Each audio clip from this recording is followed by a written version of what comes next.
by getting up and hydrating my body with clean water. Mm-hmm. I drink spring water or alkalized mineral water. I've done a lot of research on how important it is to hydrate with high quality water. And so that's one of the things I like to start my day with is high quality water. And then I switched from drinking coffee to drinking this amazing chai mushroom super drink called Mud Water. And Mud Water is a company based out of California, and they make this what their kind of slogan is your new morning ritual. And so it really did kind of flow with this limitless ritual. I discovered like I needed a more than just I needed a new ritual besides coffee. And so that's one of the things I like to start my day with. It has about 4 or 5 different superfood mushrooms in it. It's got cordyceps, lion's mane, reishi, it's chai, it's got turmeric in it. And so it's just a really great way to cacao. And so it's just a really great way to awaken me. It gives me a little bit of a caffeine, but it's not too much. And I enjoy going out and getting a little fresh air in the morning. So that's one of my, I get up, I drink some water, I start the hot water for my special chai, and then I go outside. And I like to start the day with a little sunshine and movement. I do some stretching, usually burn some sage or Palo Santo to kind of clear my energy fields, and immediately start the day with Abraham Hicks. Actually, there's this, if you go on YouTube and you search 10-minute morning motivation, there's this really awesome one that's just really basically 10 minutes, and it's raise your vibration in 10 minutes. And I'll send you a link to this, or we'll find a way that we can add it somehow so that people can click on this. And it's really been such a powerful tool for me to start the day with, just kind of getting in the vortex and kind of getting into this vibrational alignment with my emotional state, and how, whatever it is that's pulling me out of that alignment with what it is today that's going to be of my highest good, just kind of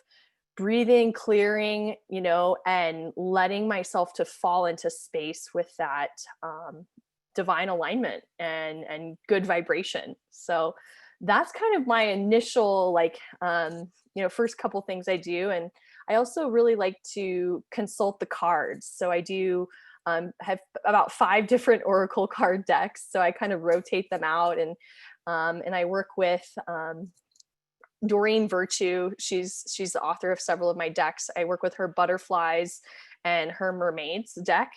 I also have this really cool deck called the Earth Warriors Oracle. And when you were talking about I'm a soulful ninja, I've kind of started calling myself an Earth Warrior, because I've started to figure out what am I really I've really tried doing the Limitless ritual has helped me to kind of hone, right? So I feel like I've been really trying through this whole journey of, this pandemic, and I've been doing all this self-development work, and I've been really, I noticed that part of my struggle is I have so many passions and talents and things that I'm interested in. So how do I kind of hone in on something and really get that laser sharp focus? And so for me, I've really been in this process of letting things fall away that aren't ultimately in alignment with my life purpose. And so, but it took me a little bit of time to even get to that space, right? So even on this journey of doing the Limitless ritual, that's part of how I got to even identifying my life purpose. And I'd love to talk a little bit more about that, but I'd love to just pause and let you respond. Yeah. No, I shared a lot there. Yeah, I'm taking all in. I think it's great. I do these calls weekly, and I think this is our 20th something podcast with Del Halloway on. And one thing I find in general, especially recently, people that do Limitless, I just give them the guide, and it's a guide, it's a structure. It's not the end all. So it's really cool to see people when I bring them on the show. I'm like, hey, how's Limitless been going? And a lot of people say, I love waking up early, going outside, moving my body in fresh air, and some type of morning ritual, which is, like you said, burning sage or Palo Santo, or the Doreen Virtue cards. Like I have Archangel Michael cards by her. or making coffee, or it's great that you replace mud water, from the coffee. But it's cool to see people, customize the Limitless. That's why there's actually three boxes underneath that are customizable. But yeah, I think it's really important to have Limitless as a beginning, structure, and then you kind of customize it for yourself in the morning. And, it's not about doing the 18 things every day. It's about just having a morning routine and what's right for you. And the guide, marking off the boxes, I love it. I just finished, the past 2 weeks. I can see, okay, here's where I need improvement. Okay, I didn't do this as much. It for me gives a really good reflection of my performance in my personal life. But it's really cool to see that, everyone has their own experience, obviously, with it. Um, how do you feel as far as like having a morning routine versus not having a morning routine? And do you feel that having a morning routine gives you more abundance in your life? I absolutely feel that having this morning routine has helped me to bring in a lot of abundance into my life. And it's not just I would say abundance of money, right? When I think of abundance, I think of like things like of abundance of gratitude and abundance of appreciation for what I have and for, outside in my backyard where I'm at right now, there's a hummingbird's nest like right in the tree. And so like when I'm laying there, when I'm breathing, and when actually I notice when I burn the sage, I feel like I notice more activity. And so I start the day with not only abundance for my life and for the moment, but also just I kind of open my eyes a little bit more to the things around me than I did when I was kind of just like waking up and immediately looking at my phone. And I wanted to speak to, you mentioned the three boxes at the bottom. I wanted to speak to that actually because I feel like one thing I've also noticed was kind of the what's going in those boxes for me, and actually what's been happening lately outside of my morning routine, but just in my life, right? So for me, the three boxes, at the very beginning, it was card reading, digital detox for 1 hour, and then I do vibrational sound therapy with the vibe bed, which I'm sure some of your audience may or may not know about this, but it's a technology that you lay on that vibrates music into your body. It's like a meditation tool. And I've noticed actually recently, one of my boxes has switched from I've taken off the vibe bed, and I actually have I changed the meditate. It's at the top, it's meditate slash vibe. So I tie vibing into my meditation. And so I've actually opened up that other box and I've made that box making art, because I've discovered how powerful making art and creating art is really for me and my personal wellness and health. And I actually notice how when I've been, and I'll admit this honestly, when I've been in a space of depression or low energy, low vibration, a big part of it has been because I wasn't in alignment with my art. And I just find so much passion, and like I just have so much I really am somebody who really needs to create and to really create something every day. And whether that be, and so what does that mean? So I do glass art. So when I do glass art, that's my making art. But I also do, cooking could be my art for the day if I don't have time to do glass art, or I do beading. I also do photography and photo editing, all these different things kind of, anytime I'm creating something and I'm kind of bringing something from that space of I have a vision and to a physical manifestation. And that actually has to do a lot with my business and what I do and the type of coaching work I do. And really where I'm finding kind of what is it that I'm here to do in the world. And so manifestation is my company is called Manifestation Media. And so it's not just about taking amazing photos and doing amazing branding and graphics for my clients that I do social media management and design work for. It's actually about how to step through that portal from idea or vision to physical, tangible, here's the thing here and now, I'm holding it or I'm eating it. And that process is something that is a big part of my magic and my company and what I have to share and teach people. Absolutely. I think that's super important. There's I'm realizing more and more, a lot of my friends are entrepreneurs and most people on these calls are entrepreneurs. And we all have a morning routine. I believe to be successful, you have to have structure, strategy, consistency. And a morning routine is how you start your day, giving gratitude. The theme of this call is abundance. What you just said, burning something in the morning is a ritual. I have Palo Santo. If anyone listening or watching isn't familiar, it's Hollywood. It's from Peru. It smells amazing. Yeah, it's one of my favorite smells. White copal. Yeah, Got exactly. some copal here. I have a nice little stick of sage here. I think it's white sage from Ojai. It smells amazing. So if you're not familiar with these rituals, sage you can burn. It clears the energy. Palo Santo you would burn, brings in good energy. And it's just nice to have. It's part of a ritual, to burn something, to release, having that smoke in the ether, it really builds part of the experience. But yeah, what you just said, I think we're here to create. Our soul wants freedom and to create is an expression. So, and to move energy. And like you said, a lot of people love working out and getting outside and breathing fresh air and the sunlight on you and the vitamin D. Another expression is art. I find that too. If I'm not in a great mood or whatever, instead of like, oh, I'm going to drink a beer, watch Netflix, what can I do to fill my soul and become more soulful? I actually bought on Amazon for, whatever, $10, a mandala coloring book. And it says mandala coloring book for adults. And I got colored pencils and I love coloring it. I took a mandala coloring book class in Bali, actually at Yoga Bar in a workshop. And we did it from scratch and drew it. But this, you fill it in. And I just feel, full of abundance, I guess, when I'm doing it. And it's a form of meditation because you're slowing down, you're really focused on the art. And then when you're done, you have this beautiful art piece. So it's really cool to tap into our artistic nature, But as far as the morning routine goes, we're really lucky to have Dale Halloway on the call. He joins us and gives us some wisdom and insight. If you're watching or listening and you're not familiar, check out dalehalloway.com. He is a transformational life coach. He is amazing. He's a sage. I follow his teachings for the past couple of years.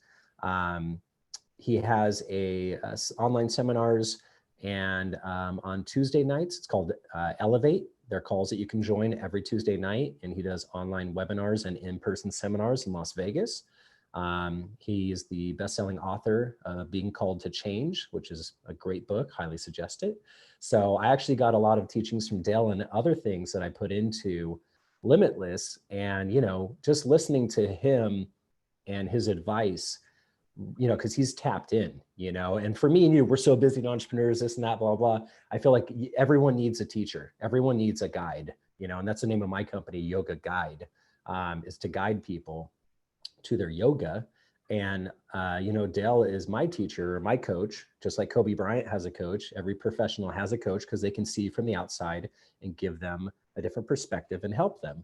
So with that being said, every call we have a theme. This call is themed about abundance.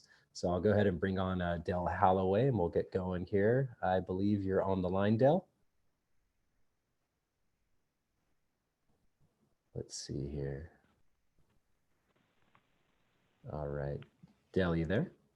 I sure am, Justin. Okay, great. Thank you so much for joining us today. My pleasure. So the theme of the call is abundance, and Brielle and I were just talking about morning routines, and we're also talking about how we create more abundance in our life, Brielle. So if you want to ask Dale a question about creating more abundance in our life, go ahead. Dale, so great to join you here today. And yeah, I'm all about abundance. And I was just mentioning to Justin how I do think of abundance as more than just financial. It can be abundance of joy, it could be abundance of energy. And so I'd love to just hear a little bit more about, how you I do think too, a big thing with abundance, one thing I know already about abundance is for me personally, it's important for me to make the space in my life for the abundance that I want to come in. So I'd love to maybe just hear a little bit more about, how you create the space for the manifestation. Justin and I were talking about manifestation a little bit as well. How do you create space, and what are some of the techniques and strategies that you use to bring in abundance? Well, that's a big question. We could probably spend a whole day on answering that one. Absolutely. But yes, well, first of all, nice to meet you as well. Now, is it Briella? Is that how you Brielle. pronounce your Brielle. Yep. Brielle? Hmm. What a neat name. I don't think I've ever heard that name before. And as soon as I heard Justin refer to you by your name, I just right away like, wow, what a beautiful name, Brielle. Well, how do you, the space for abundance? Again, that is a very deep question. And what I mean by that, we could go like one of 5 different places, and each of those 5 places spend a good hour in them. So, for example, one of the spaces has to do with what's going on inside of us.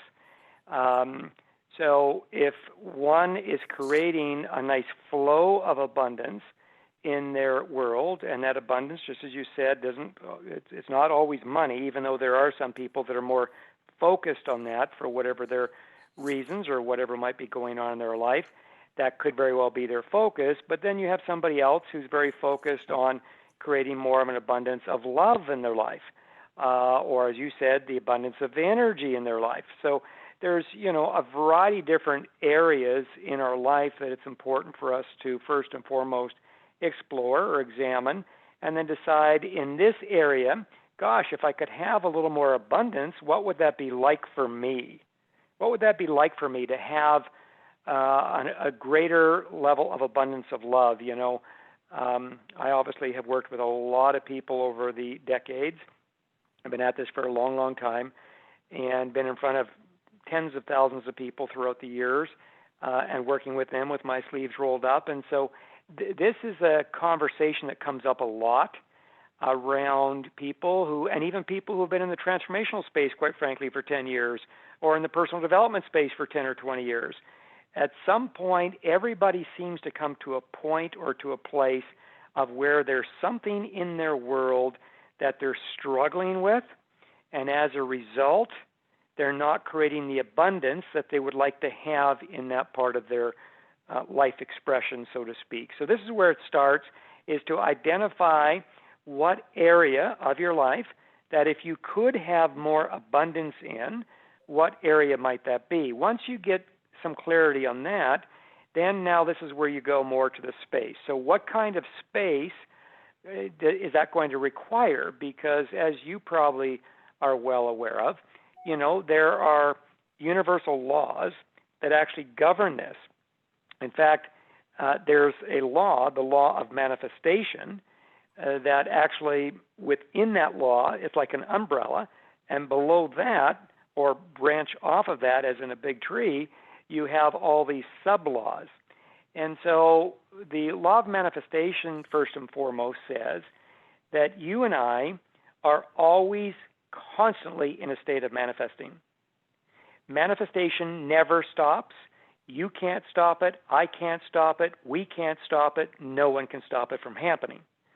All right, so now if somebody's poor all the time, or if somebody finds themselves in more dysfunctional-oriented relationships all the time, or even love-hate type relationships or friendships or business partnerships, then, of course, they're going to say, wait a minute, I would never in my wildest imagination want to be manifesting this, but why then does this keep on manifesting? What's happening here? Well, that goes under this law, that we, by nature, are beings that are always in a constant state of manifestation. It's a state that regardless of where you are in that state, and within that state there's different states, which I'll talk about here in a moment, which comes right back to your question, creating that space for abundance. And that is this, is in that state, nobody can stop this from happening. So the bottom line is, you and I are either manifesting abundance, or sometimes I'll say to people on a real practical level, we're either manifesting something that's really positive in our life, or we're manifesting something that's negative in our life. It really is one or the other. When you're in that vein of actually manifesting, whether it's towards something that's positive or possibly towards something that's negative, right? It's kind of like a pregnancy. So as you start to incubate whatever it is that you're in process of manifesting, right? When you're in that incubator or in that pregnancy stage, of that coming from somewhere within us, because all manifestation, when it comes to our own personal universe, whatever's manifesting in our personal worlds, is coming from somewhere within us, within our own field of consciousness. The question now would be, if we're in process of manifesting something negative, where is that coming from? If we're in process of manifesting something positive, where is that coming from? And so what I discovered many years ago in working with thousands of people in this type of way is that people really don't know. They don't know. They want to believe they know where the positive is manifesting from, but when the negative manifests in their life, they don't know where that's coming from. In fact, in some cases, they downright won't even agree that it's coming from within them, and some take it even further and they blame it on somebody else. The reason why this is happening in my life is because of my ex-boyfriend or my ex-girlfriend or my ex-lover or business partner, or it might even be my sibling, or it might even be my dad, my mother, and you get the idea. Because they don't want to go inward. They don't want to go inward where all manifestation by universal law comes from. So when it comes to the space for manifesting, it's getting a better understanding, a deeper understanding, a larger understanding of the space, as in the inner space of what it would take. So if I decide I want to manifest, I'll keep it real practical right now, I want to manifest a larger home. And the home, in the market value of that home in the city that I currently reside in, we'll say the market value for that home is $500,000, right? So now it's a $500,000 home. It's got 5 bedrooms. It's got its own private office. It's got a triple attached garage to it. It's got, half an acre of land that it sits on. It might even have, a gazebo out in the back part of the property, and you get the idea. So I detail all that out, right, as to what type of a home would I like to manifest in terms of living more abundantly, having more space to live in with my family and I, so we can express more. All right, so that's now what I want to manifest. Next question ought to be, well, if all manifestation comes from this inner space, first and foremost, then what is the type of inner space that I need to create in order to manifest that $500,000 home? And this is where the work comes into play. Because at this level, now you've got to really go inside. And this is where usually the help of a really wise teacher, somebody who really knows what they're doing, done this 101 times before, and has got the results to back it up. In other words, it's not something that they learned from somebody else and are just kind of passing it on. This is somebody who has been there many, many times. They know how to do this like the back of their hand. And they're good teachers. They know how to break it down. And they know how to teach it in a way that's incremental, in a way that's practical, and also in a way that's progressive. In other words, you do this step first, you do this step second, you do this step third, you do this step fourth, and before you know it, you'll have exactly what you want. It'll manifest literally right before you or right out in front of you. Because now you know that the most important place to create that space for manifesting those experiences that you genuinely really would like to manifest is from this inner space. Well, once the individual understands this and begins to put this into practical application in their day-to-day life, there's another very significant piece that comes on the horizon of this. And this next piece that I'm going to talk about is the piece that many people, so if I'm working with 10 people, I already know in advance 8 of them are naturally going to unconsciously, I talk about this in my book, Being Called to Change, they're going to unconsciously resist what I'm about to say next. I already know it because, again, I've been down the block thousands of times now with thousands of different people in 100 different situations over the decades. And so I see it over and over again. And there was a time where I had to deal with this as well, personally speaking. So I wasn't, super graced here, if you will. And all of a sudden I got to bypass all this. I had to also roll up my sleeves and do a massive amount of work in light of what I'm about to share here next in order to really get this, in order to really embody this. And that second piece, or that second dynamic, has to do with also what's inside of you that would be more related to that of your shadow side, the shadow aspects of you, and more specifically, all the way deep down into the psyche of your subconscious body, where your ego, ego, and on the opposite side of your ego, your inner child lives. And so if it turns out that you have an inner child that is stuck or frozen in its timeline or along its timeline, which again is a lot of the cases, it's frozen. So many times I'm working with a 40-year-old man or a 43-year-old woman, and literally in a relatively short period of time, we identify their inner child, and their inner child, if you can imagine, got stuck in its own natural development of growing up back at the age of 3 or the age of 7. It's the most amazing phenomena. And Justin knows this. He's been with me now for a while. And not only does he know this about himself, but he's also seen me work with other individuals where sometimes he's equally surprised and very inspired by what happens with these individuals that prior to this, they had no awareness around this. Or if they had an awareness, it was really minute. And more specifically, they had no idea that this child was stuck or frozen in time. Then on the opposite side of that lies their ego.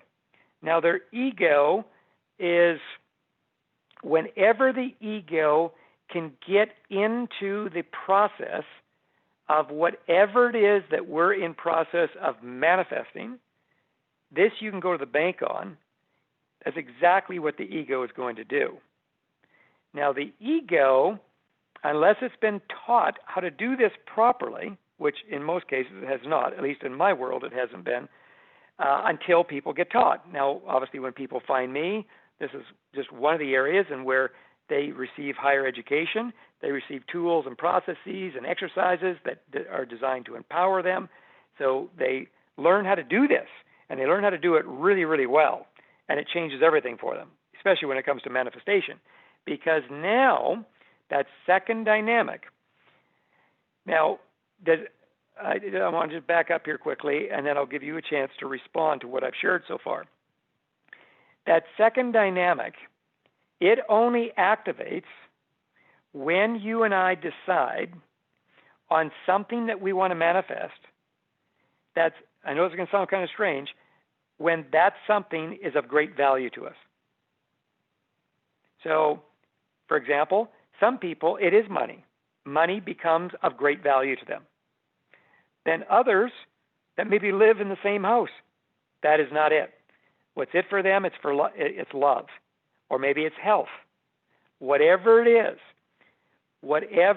is that we as an individual really would love to have more of, we would value the idea of having more of this level of abundance, and not in a way where we always have to, work for it, like constantly, but rather in a way where it becomes more natural, it becomes more organic, and more specifically, it ultimately becomes sustainable, right?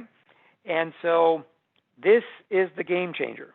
That second dynamic, once that gets identified by the individual, this is now what I want to expand in my life. This is what's really super important to me. Somehow, some way, the ego / the inner child, and wherever the inner child is, and more so on the shadow side of the inner child, they get together.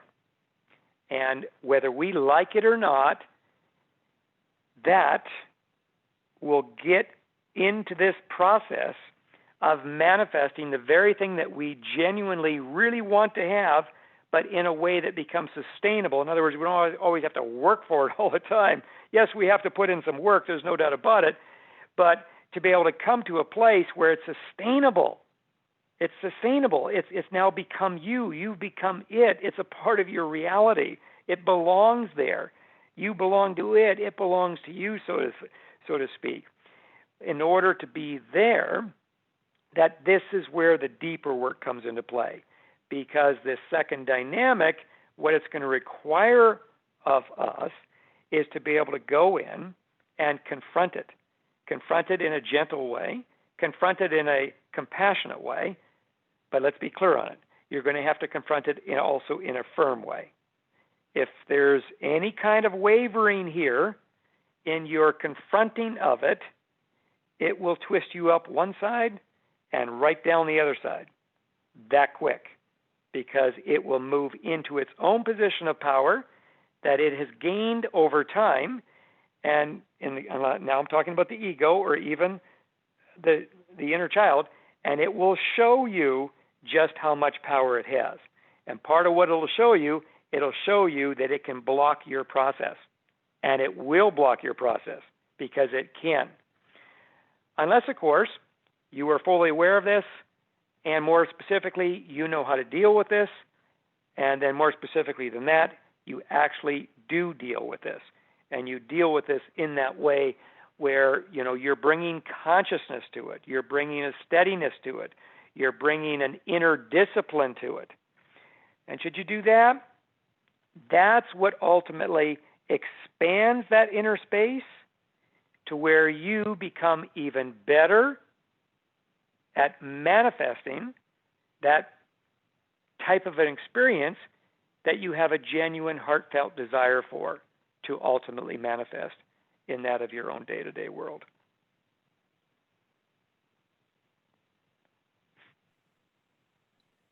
Wow, that is so incredible. Everything you just shared really resonates with not only just a lot of the work that I've already been doing, but just with where I'm at personally right now on my journey. And I really like this second piece of really confronting the shadow.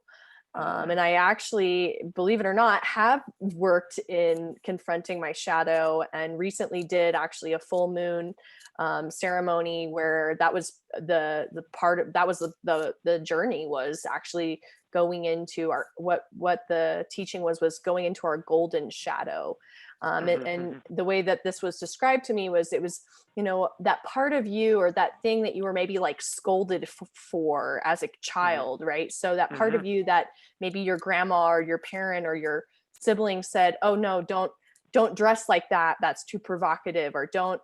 So for me, I'll just share, personally for me. So when I was a little girl, I have a little brother who's exactly 3 years younger than me to the day. And so when I was a little girl, and my mom worked in the public schools, and she's a speech language pathologist. And so she's got this very teacher mothering energy. And so for me, when I was younger, I really always wanted to play school with my little brother. I wanted him to be the student and me be the teacher. And so as I've been on my spiritual journey, I've discovered that's actually a huge part of who I am, is the somebody who wants to share wisdom. And Justin mentioned that you're a sage. I actually have had people, while I only can aspire to be as powerful as a sage as I know that you are, from the many things I've heard about you from Justin, and a little bit of the work I've listened to that you guys have been doing together. People have referred to me as a sage. And so I know that there's this part of me that is this spiritual teacher, or just a teacher in general, right? And so for me, recently, how this has kind of come through is, I used to do a lot of online marketing and management work for people in the entertainment and music festival and event space.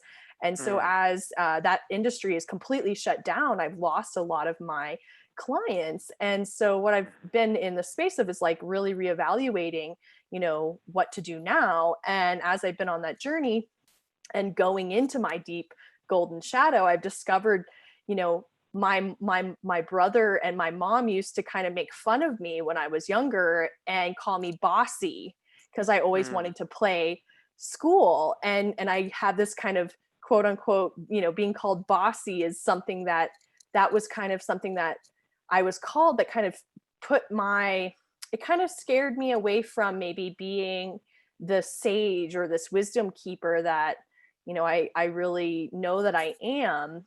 And so I think that a big part of where uh it's kind of like, what's the difference between coaching and telling somebody what to do, right?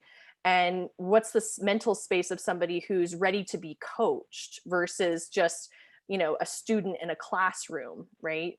When you're in high school, you've got a teacher, but you may or may not really be open and receptive to learning. And so as I've been trying to create a business out of my skills and that honors this inner teacher, I've been really looking into like, okay, how do I attract the right clients that are not just interested in the information that I know about, but that are really open and ready to learn and want to be coached, right? And I think this is a missing piece that so many coaches and teachers, you really have to ask your students, are you in a space to be able to be coached? Are you ready for the abundance? Mhm. I don't think a lot of people are. They want they want the trophy, but they aren't necessarily willing to do that inner work. So Yeah. it's an interesting dynamic there.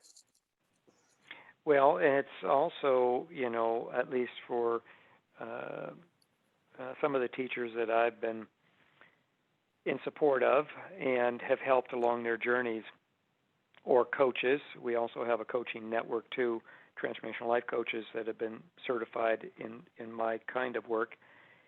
And so I see this a lot. And what that is, once you know that you either have the ability to be a good coach or a good teacher or a good guide or facilitator in that regard, then the next thing is, well, I just want to do this for everybody, right? But that's not real. And the reason why it's not real is because not everybody, as you just said, is clearly even ready.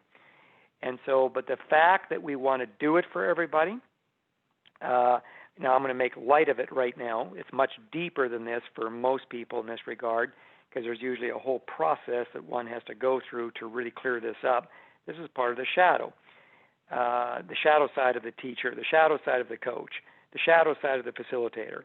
And that is I want to get out there and I want to teach, and anybody who's willing to listen, I'm just going to teach, or I'm just going to coach, I'm just going to facilitate, and so on and so forth. And they often miss the subtlety of when they're in front of somebody that just is not ready to be taught. They are not ready to be coached. And all this is going to do, if that teacher or coach stays in that dynamic, it's going to create karma for the coach. It's going to create negative karma for the teacher, because what the teacher or the coach is now doing, they're actually in violation of a law. They're attempting to invade someone's space where they have not even been invited in yet. And that's, on this level, it ends up producing a more negative-oriented consequence for that individual that's showing up that way. Now, are they aware of it in that moment? Probably not. They're maybe more unconscious than conscious of this, because they're just all excited about the idea that they know they can teach, they know they can coach, and so they just want to go out and coach and teach anybody and everybody, including their family members, including their best friend, sometimes including their husband, their wife, their boyfriend, their girlfriend. They end up overdoing it. They end up crossing a line. And once we cross that line, that's when the karma is created, and then at some later point, it begins to make its way onto our doorstep for us to then deal with that. And so, but in that, there's a body of lessons, and one of them is to recognize, kind of like what you just said, and it has more specifically to do with recognizing that your job as a coach or as a teacher, it's for you to identify who's ready and who's not. And then your next part of your job is to learn how to get really good at that. And then your last part of this job, and these are all lessons now. These are all going to be encoded lessons from your soul that you're just going to have to learn. And whether it takes you a year to learn them or it takes you 10 years to learn them, this is one of the reasons why we have a teacher who's gone much further than we have, because that teacher can illuminate this and support us. And the bottom line is you're still going to have to do the work, but when you get the right teacher, the teacher that's most right for you, right, and you really go to work, what happens is you get to accelerate your process. So what maybe might take you 10 years to do all on your own, if you even get there on your own, all of a sudden what would normally take you 10 years all on your own might only take you 2 years. That's pretty cool, right? But in that's part of what the teacher does. The teacher helps to illuminate what the lessons really are, and then gives you the guidance on where to go to learn that lesson well. You still get to do the work, but now you go to work and you learn the lesson well. Because by the time you get to that third place, that third stage, as a coach or a teacher, at that third stage, you now become incredibly skilled at not just discerning really well, but you become incredibly skilled in your own inner space, where you no longer will even think about taking on somebody that you have no business taking on. The only ones that you will even work with are the ones that you know inside of you that they are ready, period. And you're somewhat well matched, because that's another part of it too, with the coach and the client. There needs to be some kind of a match there. If the match is not there, it's going to make a real rough go in whatever work that they're attempting to do together on behalf of the client.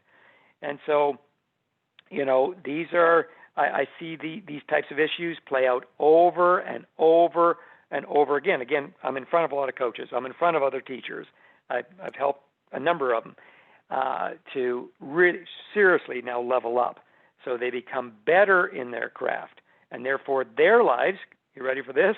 Their lives actually become easier, because there's nothing more unnecessarily challenging than to be in service to somebody that you have no business serving at all, because they're just not ready, or the match is not there. You're not the right coach for them. You're not the right teacher for them. Obviously, there are some where you are to be the right teacher. There are some where you are the right coach. And then there's a whole nother group where no matter who you become, you're not going to be the right coach for that person. You're not going to be the right teacher for that person, right? So there's also that dynamic at play as well. So lastly, I want to come back to when you were talking about your own inner child, and more specifically the shadow side.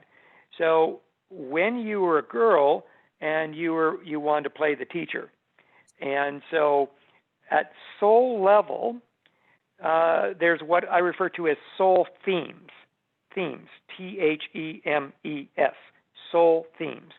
These are themes that are already encoded in one's soul, and prior to you taking your first breath in this life, they're already there. They're changeless. You can't change them. They already are there.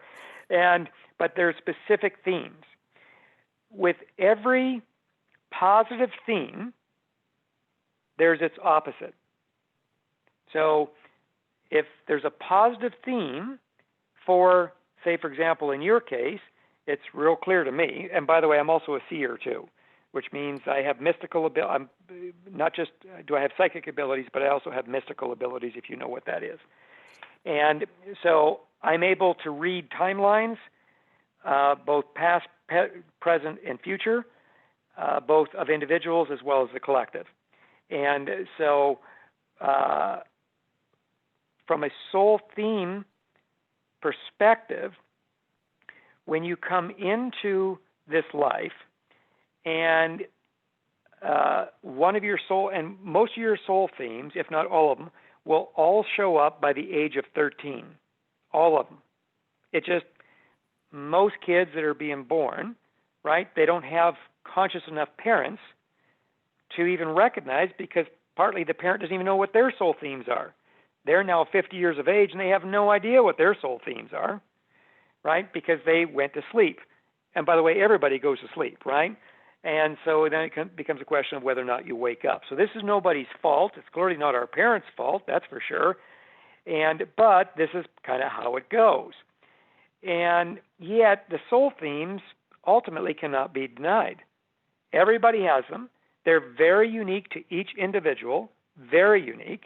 And so with you, I can see one of your soul themes that you were born into this world with was the soul theme of to be a teacher. And so clearly, even you already have a sense of this, you already have an intuitive sense, you feel it in your body and all of your cells that, there's something about you as a teacher. There's something about you, possibly even as a sage, like there's some wisdom there. There's wisdom that you came into this life with. So you have this sense. But the bottom line is, even if you didn't have this sense, it shows itself on a real practical level. It showed itself as early as when you were a girl and you wanted to do this teaching thing with your brother. Now, but it also shows something else. Remember I said with every positive soul theme, there's also an equal negative soul theme. Or we could say, with each light soul theme, there's a shadow soul theme. So when you come in with a soul theme to be a teacher, as beautiful as that is, and obviously you were having a wonderful experience when you were a girl doing this with your brother. But here's another giveaway. You were referred to as kind of the boss. Well, as you learn more about your inner child, so one of the things I teach, I have a whole course, which I call the Game Changer, and it's in our online learning center on dalehalloway.com. And the Game Changer, as Justin will tell you, I actually have two very specific courses. The first one is Game Changer, and it's all about the inner child. That's why I call it the Game Changer, because when you get this, and more specifically, when you get where the healing is really to be on behalf of your inner child. So in the Game Changer course, for example, I teach eight different shadow aspects of the inner child.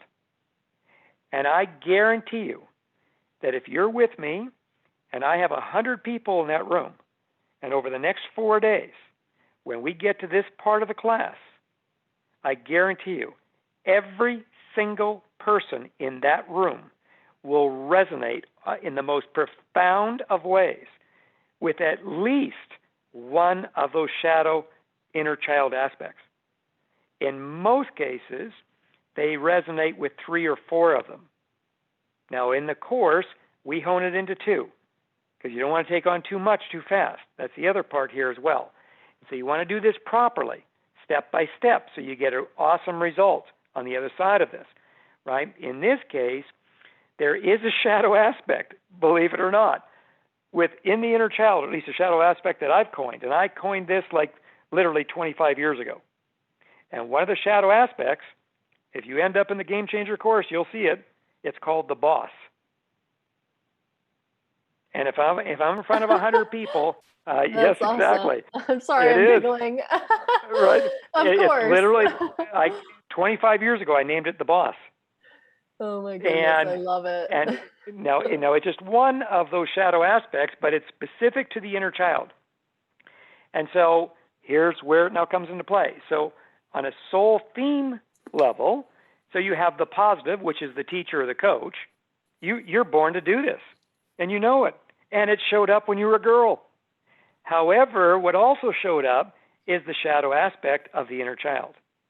And so here's the deal, is that as you either learn how and then ultimately do heal your inner child, that's the first part of this, is to heal the inner child. So the Game Changer, quite frankly, it has a number of different themes, but this being a big one in the Game Changer course around healing the inner child. And again, I get 30-year-olds, 40-year-olds, 50-year-olds, 60-year-olds, even 70-year-olds that come to this class, and it just blows their mind. Just blows their mind. And some of these people have done many years of personal development work or even transformational work, and they've heard about it, but they've never, ever have they experienced it in this way. And so that's what blows their mind, expands their mind. It just does all kinds of amazing things. And then they get themselves on their own course. And in this case, their course is where they are really to be healing that inner child. That gets to be your responsibility, big time. Then once you get that down, then at some point you're getting close, you learn how to raise your inner child, which is a whole nother dynamic. And in that, I have another course, even this other course is called Transcendence. That course is not online yet. The only way you can take advantage of that course is whenever we do it live. At this point, here in the next little while, we'll have it up on the Online Learning Center as well, and so people will be able to access it via an online course in that context. But that's the other very significant part here, because here's the bottom line. In order for you to really become the embodiment of that vibrant, radiant, healthy teacher in whatever way you're going to be teaching. So should you become a spiritual teacher? Should you become an entrepreneurial teacher? Should you become a school teacher? Whatever way you're to use that powerful soul theme that was already inside of you before you even took your first breath. The whole thing comes down to this. Will you connect with the shadow side of that soul theme? Will you heal up the shadow side of that soul theme? Will you ultimately raise it up so it can literally merge and fully integrate into the positive side of the soul theme? For if you do, that's when you become the embodied, healthy teacher. And you have a process for doing that. That's actually a step-by-step process that you've worked out and have a course on, correct? Yes. We have the Game Changer. Then you learn about other things. Like I have a transformational methodology called the Transcovery Process. I also have a 7-step process for really working with your inner child. Yes, all of that. Now, you don't get all of that in the Game Changer because that would be a lot, but you definitely get some of that in the Game Changer. Then in Transcendence, you get more. And then should you choose to come into, we also have a self-coaching program as well. And should you choose to, take advantage of that and step into that, which many people do as well, that's another significant element or another significant ingredient in this mix that causes this powerful winning combination to happen for that individual that becomes very serious on healing their inner child, or, really, in this case, recognizing, what it is they're to be doing with their inner child for real now, for the purpose of embodying a higher aspect of their soul self here in the flesh, here at the core of their own physical life. That's why I keep on coming back to manifestation. Manifestation I always add sustainable. Is it sustainable? Because, again, I don't know how many people I've seen this happen with, but they get so frustrated and they become so disappointed because they finally manifest that $100,000 a year job, and then 2 years later they lose it. Or they finally manifest what they consider to be a love relationship. 2 years later, they sabotage it. I mean, I could write a book on story after story after story like that. So that's why I often say and I also have an abundance, I have a full-on abundance, a manifestation abundance course that we're getting ready to launch online at the beginning part of next year. I've done it in person many, many times over the years. It's very, very powerful. But in that, it's when I'm showing people how to do this, I'm not only showing you how to manifest or teaching you how to manifest, but more specifically teaching you how to manifest something that becomes sustainable.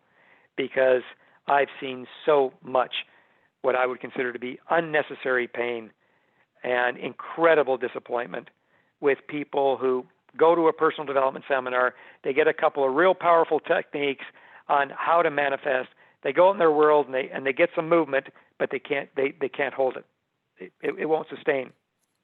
And then they lose it. And then what many people don't know is what happens next to these people. And that's the part that I'm very aware of, because some of those people eventually find themselves into one of my classes. And, I've seen it even with my students in the early stages where this sort of thing happens, and how it just is very disappointing.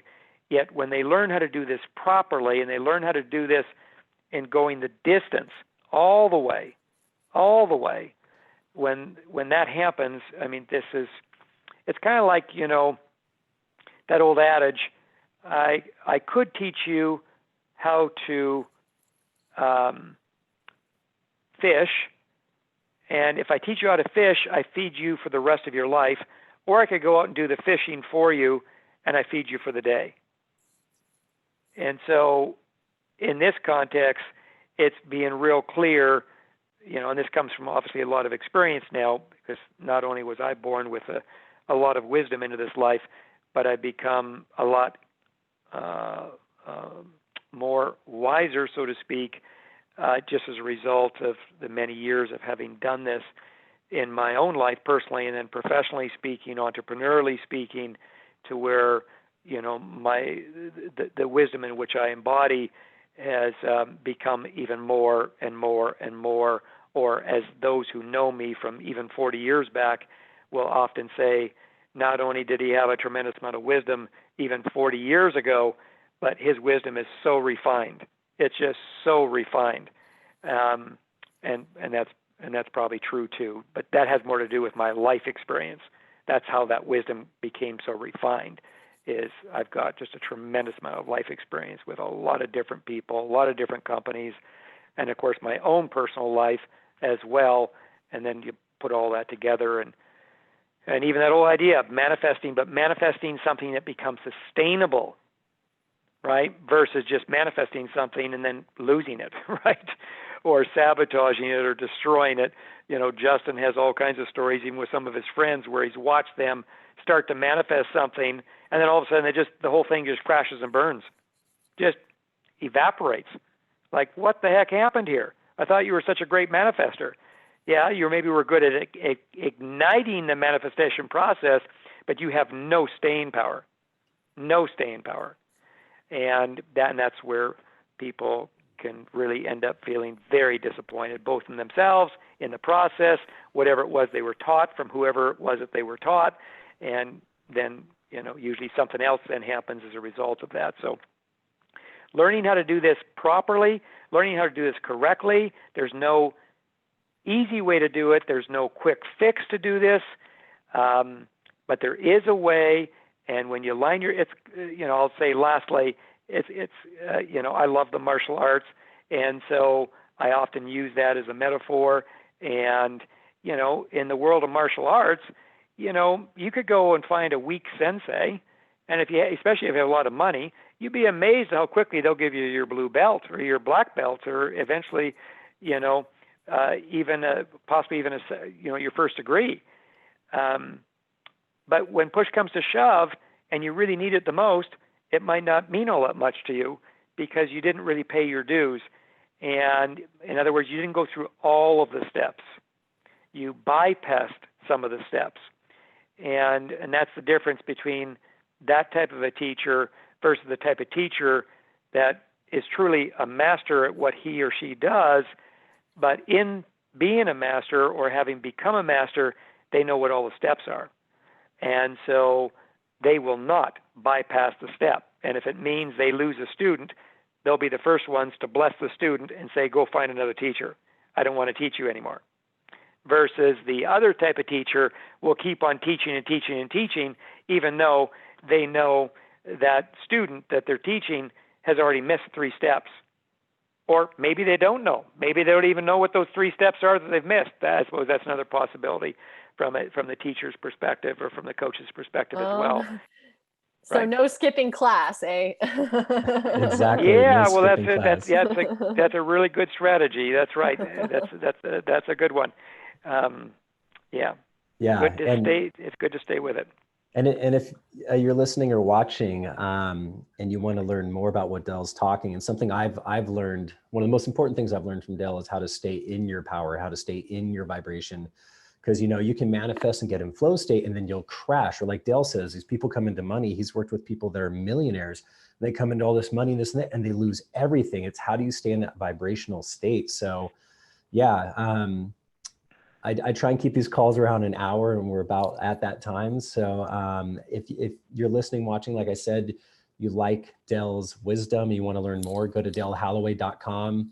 Definitely sign up for the Elevate call. It's on Tuesday nights. We all get together, and Dale, you know, tells us about what's going on right now and advice. And it really helps me keep me grounded and have a community of people that, you know, to connect with. And I've attended his seminars in person, and his webinars online are great. Highly suggest them. Dale, is there anything else you want to mention? No, I think, yeah, the only other thing is it would be with Brielle. I just want you to know that you really do have a bright, bright light. And I just want to affirm or validate you as someone who does carry a good amount of wisdom already. And so for you to become a teacher, for you to really turn this into your craft, for you to turn this into ultimately a level of mastery, which that part will take some time, would be a real wise thing for you to do. But more specifically, it would be a very beneficial thing for a lot of others if you were to go the distance and really master this as a craft. Thank you so much for sharing that. And I truly feel that. And my path has been full of challenging initiations and but lots of exciting adventures. And I would say that today's conversation would be included on that fun adventure. I like adventures of all shapes and sizes. Coming from, in fact, in some. So thank you so much, Dale. You are so welcome. Yeah, Blessings thank you. To you. Thank you so much, Dale and Brielle. Thank you for joining as well. And if you want to listen to other podcasts that we have, you can definitely go to limitlessadvice.com and listen to all of them for free. And you can download the Limitless Guide if you want to start your morning routine, and also connect with our community on Facebook. So yeah, thank you so much, Dale and Brielle, for joining. It was great listening to you and getting wisdom. I appreciate it. Thank you. All the best, Justin. All right. Thanks, guys. You bet. Bye.